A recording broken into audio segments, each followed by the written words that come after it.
이렇게 잘 지어놓은 교회에 좌석을 가득히 채우고 입당 예배인지 창립 예배인지 하여튼 두 개가 다 포함되어 있다 하니까 이걸 놓고 무슨 개척교회라고 하나 하는 생각이 들 정도입니다.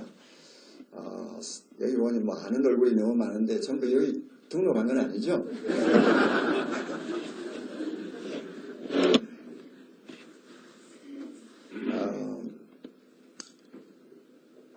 김원 목사님은 좀 독특한 양면을 지닌 사람입니다. 생긴 것과 비슷하게 아주 황소처럼 우직한 면이 있어요. 그것이 어떤 면에는 교역자에게는 큰 자산일 수 있습니다. 교역자가 너무 가벼워도 안 되잖아요.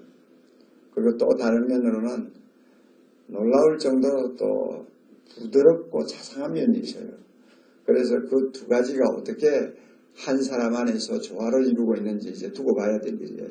이제 교회를 이제 직접 지도하기 시작하면 그 두 가지 성격이 생산적으로 순기능을 발휘할 수 있으리라고 봅니다.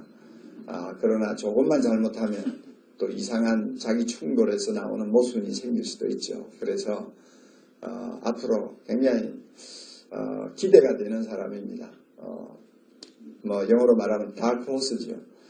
기대가 되는 사람인데 개척교회는 원래 시작하고 3년에서 5년을 넘겨봐야 합니다. 그 전까지는 아무도 장담을 못합니다. 한 3년 지나면 이 교회 사역은 이 정도로 하나님께서 인도하시겠구나 하는 것을 알게 되고 한 5년 지나면 벌써 그 사람의 사역과 그 교회의 미래가 그려질 수 있는 그런 어떤 바탕이 대부분이 드러나는 것이라고 저는 생각을 합니다. 그래서 앞으로 3년, 5년 여러분들이 기도 많이 해주시고 참 놀라운 또 사역이 이곳에서 펼쳐질 수 있도록 우리 모두가 함께 또 주님 앞에 소원해야 될 줄을 압니다. 그것이 한국교회를 위하는 것이고 또 주님의 몸된 교회의 완성을 또 우리가 위하는 일이 되기 때문입니다. 저는 지금 이 죽전이라는 데를 오늘 처음 와봤어요. 참 서울은 어디를 가나 걸리는 게 사람이고 뭐 눈앞에 가로막는 거 전부 아파트 아니에요. 근데 여기 와보니까 또 바로 조금 옆에 12,000세대가 들어온다고 그러네요. 그러니까 이런 데서 목회하면서 목회 못하면 이제 안 되지. 죽어야지. 그냥 땅 짚고 헤엄치기인데 땅 짚고 헤엄치기인데 여기서 못하면 큰일 나죠. 서초동 사랑의 교회 처음에 개척하고 한 몇 개월 있다가 너무 장소가 안 좋아가지고 옮긴 쪽에 그 조그만한 상가에 3층 70평짜리를 얻어가지고 옮겼는데 그 바로 앞에 진흥아파트라고 하는 아파트가 있는데 그때 막 입주를 시작할 때입니다. 610세대인가 그래요. 그런데 600세대만 해도 얼마나 커 보이는지 얼마나 많아 보이는지 그 사람 전부 다 하면 도대체 사람이 몇 명이요. 그렇잖아요. 이제 그런데 여기는 단위가 또 만 단위로 뛰니까 뭐 서초동 그렇게 좀 황량한 지역입니다. 거기는 뭐 아파트 지역이라고 말하기가 어렵죠. 황량한 지역인데도 하도 사람이 많으니까 사랑의 교회가 되잖아요. 하도 많으니까. 그런데 여기는 뭐 걸어서 들어와도 뭐 얼마든지 사람들이 은혜 받기 위해 올 수 있고 전도 받아 올 수 있는 지역입니다. 그래서 이제 이렇게 조그마한 예배실을 만들어 놓고 얼마나 힘들까. 그것도 걱정이네요. 그러니까 개척교회는 그래요. 안 돼도 걱정, 돼도 걱정. 이게 개척교회입니다. 교회가 적당한 힘을 참 축적을 한 다음에 자꾸 커지면 교회 스스로 이제 자꾸 이제 뻗어나갈 수 있는데 힘이 축적이 되기 전에 사람만 많아져가지고 자꾸 이제 여러 가지 면에서 불편을 느끼게 되면 그것도 고민이에요. 이 교회 하나님께서 적절하게 속도 조절해 주시길 바랍니다. 그래서 교회가 다져지면서 또 성장하면서 또 뻗어나가면서 하나님께서 아름다운 일을 하시기를 바라고요. 제가 시계를 안 가지고 하는 시계도 없네. 시계도 없네. 잘못하면 2시간을 할지 1시간을 할지 모르니까. 예.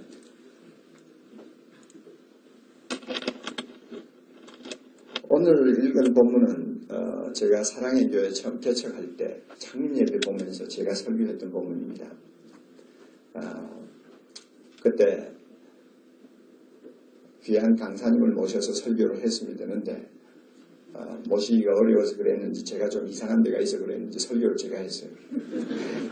그래가지고 설교를 제가 했는데 이 본문을 가지고 설교를 했습니다. 그 이유는 이 본문 안에 제가 개척하던 교회의 미래상이 그대로 다 들어있기 때문에 제가 이 본문 말씀을 가지고 저 스스로를 격려하기 위해서 또 사랑의 교회 앞날에 대한 비전을 분명히 하기 위해서 이 본문을 제가 선택을 해드렸습니다.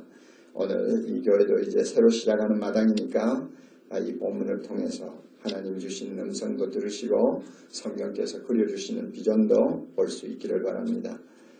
3가지 중요한 건데요. 첫째로 이 교회가 앞으로 참으로 주님 기뻐하시는 교회가 되려면 예수님의 사역을 그대로 계승하는 그 본질에서 벗어나면 안 됩니다. 예수님의 사역을 요약하면 3마디로 요약해요. 가르치고 전파하고 치유합니다.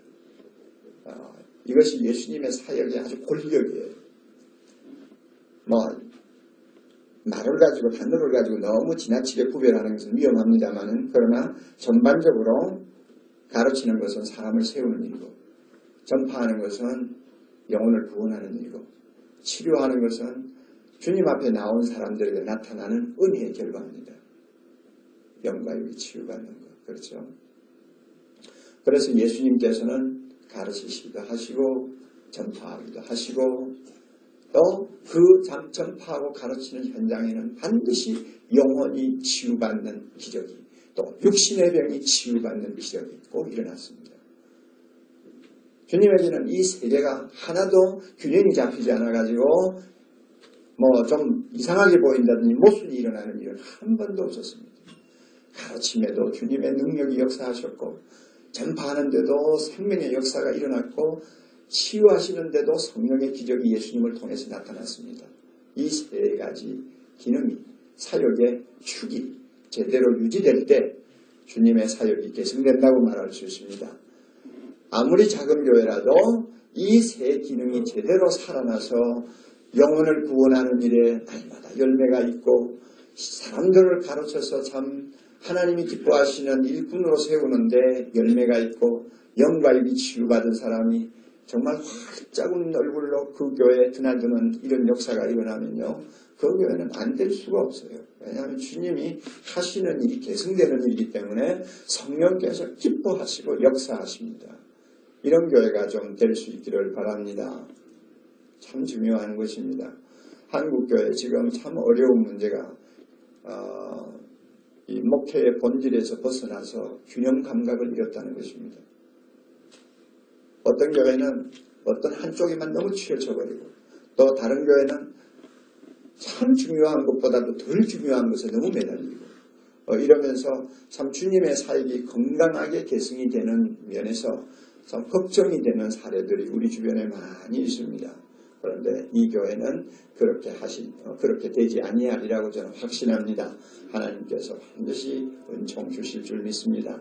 이런 면에서 김원 목사님을 주님께서 철저하게 다스려 주셔서 예수님이 걸어가신 그 길에서 조금이라도 좌우로 치우치는 법이 없도록 지도해 주시고 인도해 주시기를 바랍니다.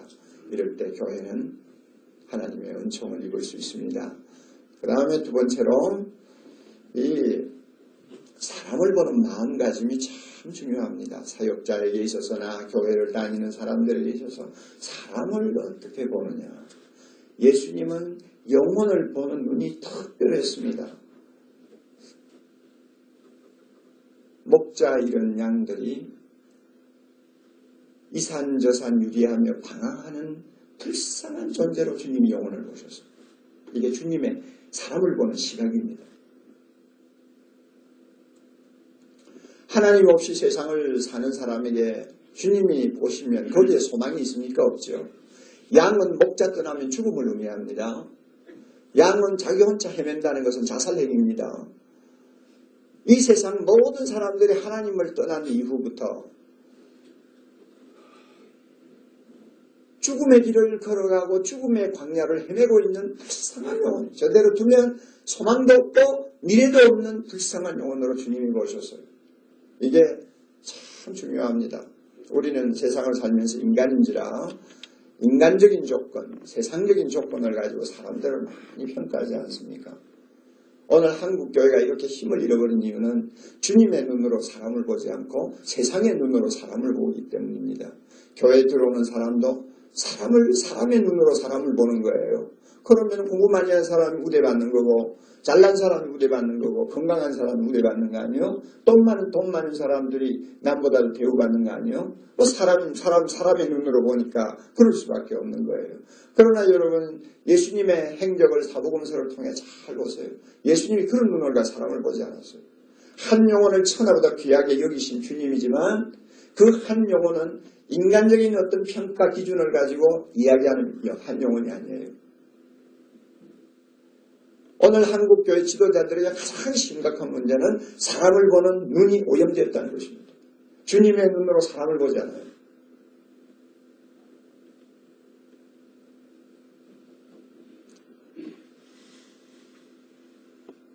저는 이런 면에서 25년 동안 사랑의 교회를 목회하면서 양심의 가책이 없습니다.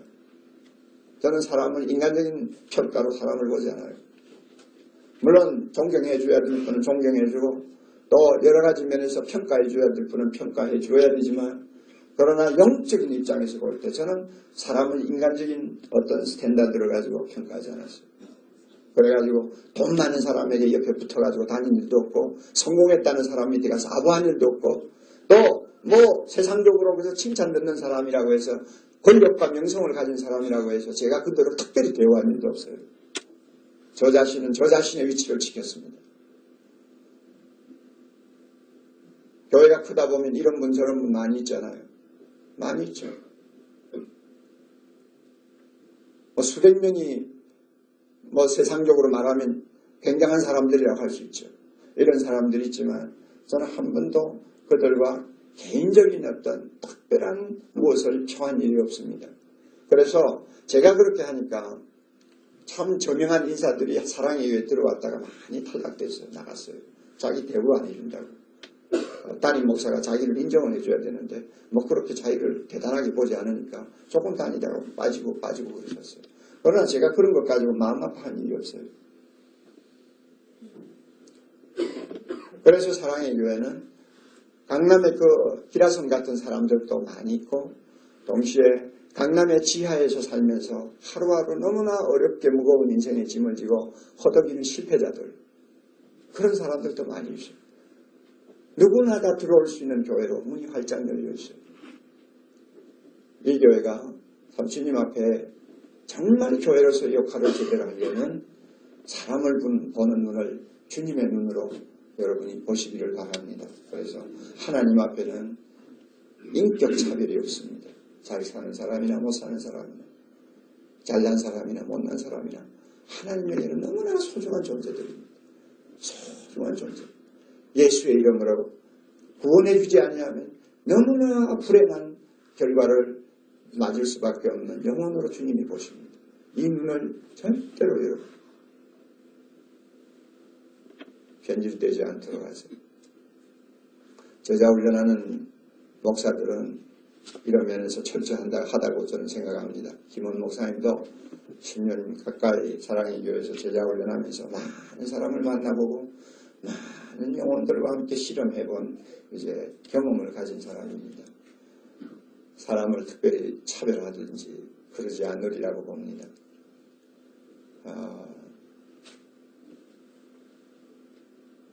그러나 모르겠어요. 이제 목회를 진짜 해봐야 돼요. 네.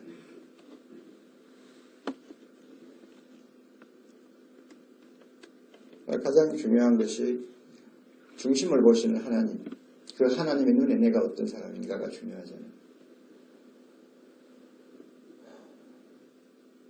그런데 예수님도 세상에 오셔서 예수님의 마음은 세상적으로 성공한 사람에게 가 있지 않았어요. 세상적으로 버림받고 어떤 면에는 병들고 비천한 사람들에게 주님의 마음이 가 있었어요.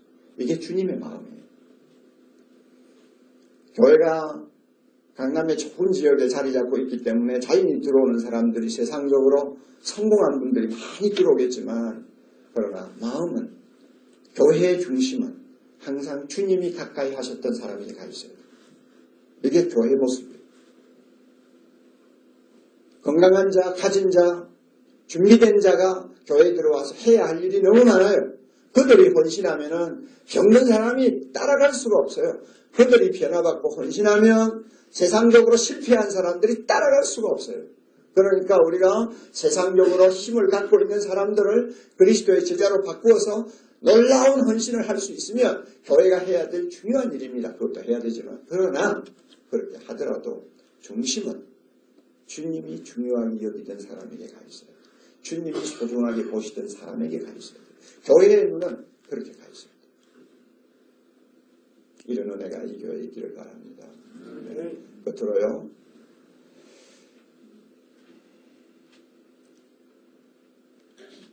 예수님께서 세상을 바라보시면서 꼭 추수할 것은 많은 들판과 같다고 하셨죠. 곡식은 이것은 이제는 추수를 안 하면 전부 다 쓰러지고 나달이 다 떨어져서 못 쓰게 될 것 같은 그런 가을의 들판으로 보셨어요. 그런데 사람이 없어요. 요즘의 농촌처럼 젊은이가 없어요. 일꾼이 없어요. 그래서 주님께서는 일꾼이 필요하다고 하는 참 마음의 절규를 지금 이 본문 속에 담아놓고 있습니다. 이 교회는 예수님처럼 일꾼이 필요한 하나님의 나라를 마음의 비전으로 삼고 사람 키우는 일에 전력을 다하시기를 바랍니다. 몇 명이 모이느냐는 큰 의미가 별로 없습니다. 어떤 사람이 다니는 교회냐가 중요합니다. 우리는 이것을 놓고 예수님처럼 제자를 삼는 사역이라고 말을 합니다. 평신도 하나하나가 나도 저 목사님처럼 주님 앞에서 소명받은 사람이다 하는 확신을 가지고 그 소명감에 불타서 세상을 살도록 만드는 거예요. 내가 뭐 은행원이든지 내가 사업하는 사람이든지 공무원이든지 상관없어요. 나는 하나님 앞에 하나님의 나라를 위하여 영원한 가치가 있는 일을 위하여 부름받은 하나님의 백성이요 그리스도의 제자다. 그러므로 나는 어떻게 살아야 될 것인가 하는 문제를 놓고 말씀을 통해 해답을 얻은 다음에 그 얻은 해답을 가지고 세상을 사는 그리스도의 제자. 이런 사람들이 이 교회에서 벌떼와 같이 일어나야 됩니다. 이게 주님이 원하는 교회입니다. 그래서 모든 족속으로 하여금 제자를 삼으라고 그랬잖아요. 교회 등록 몇 명 시키라고 하지 않았어요. 사도 바울의 여러분 사역을 보세요. 사도 바울이 우리 교회 몇 명 교인 만들겠다고 무슨 꿈을 이야기한 일이 있어요? 없잖아요. 사도 바울의 관심은 각 사람을 그리스도 안에서 온전한 자, 즉 예수의 제자를 만드는데 그의 목표에 관심이 가 있었고 그것이 목표의 목표였습니다. 사람을 키워야 돼요. 앞으로 이 교회가 참 추수할 일꾼들을 많이 키워서 사회 각 분야에 배출하고 또 더 헌신된 사람들은 복음 들고 전 세계를 향해 달려갈 수 있도록 사람을 키우는 교회로 하나님이 축복해 주시기를 바랍니다. 예, 이거 못하면 어떤 면에 교회의 존재 이유가 없습니다. 이거 못하면 목사 먹고 살기 위해서 교회 존재하는 것밖에 없어요. 그러니까 이런 처량한 교회 되지 않도록 하기 위해서는 사람을 키워야 됩니다. 예수의 제자들이 계속 배출되어야 합니다. 이럴 때 이 교회가 하나님 앞에 앞으로 큰 일을 감당하는 교회 되리라고 믿습니다. 자, 세 가지 정리를 하겠습니다. 이 교회 앞날을 위해서 제가 말씀드렸습니다. 예수님의 사역이 온전히 그대로 계승되도록 최선을 다해야 됩니다. 그래서 이 교회에 들어오는 자들마다 목사를 보는 것이 아니라 이 교회에 살아계신 주님을 만나게 해주셔야 돼요.